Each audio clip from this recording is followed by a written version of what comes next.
Alors attention, Oui. Cécile, Patrick, il n'est pas question de jeter l'opprobre sur une profession entière, la police. Oui, bien sûr. Il n'est pas question d'être dans les arguments réducteurs, policiers, assassins, etc., etc. Stigmatisation. On connaît le sens du devoir, l'abnégation de cette profession, les salaires minables, on l'a dit souvent à cette antenne, et puis la mission colossale depuis 2015, les attentats et les gilets jaunes. Je rappelle qu'il y a eu 59 suicides dans la police. En 2019, c'est une forme de record. Non, mais on peut dire ce matin, l'émotion face à cette mort. On a tous vu cette vidéo, ce plaquage ventral, les convulsions, les jambes qui bougent et qui s'arrêtent, et puis cette mort 2 jours après à l'hôpital Pompidou. Alors j'entends les arguments, mais ils sont irrecevables.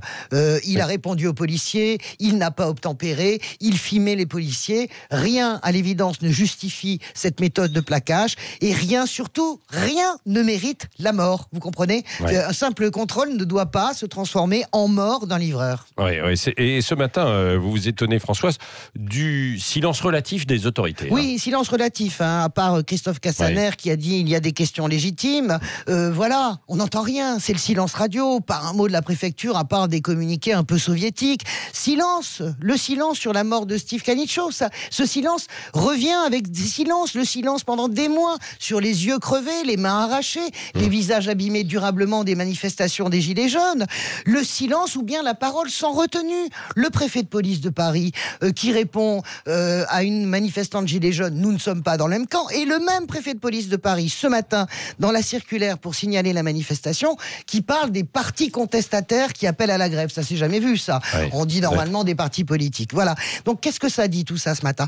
Ça dit que nous sommes en train d'avancer dans une rupture de confiance dans le lien entre la police et les citoyens. Vous voyez, il y a un excès de la violence légale.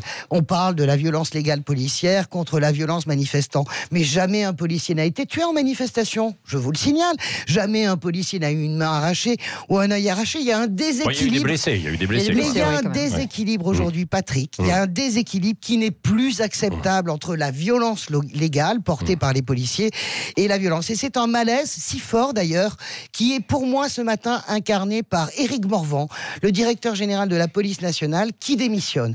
Il prend sa retraite anticipée. Il peut aller jusqu'à 65 ans. Il décide de n'aller que jusqu'à 62 ans. Derrière tout ça, eh bien, les policiers nous le disent, il est lessivé, Éric Morvan. Il est lessivé par l'année Gilets jaunes. Pourtant, il a vécu les attentats aux côtés de Bernard Cazeneuve.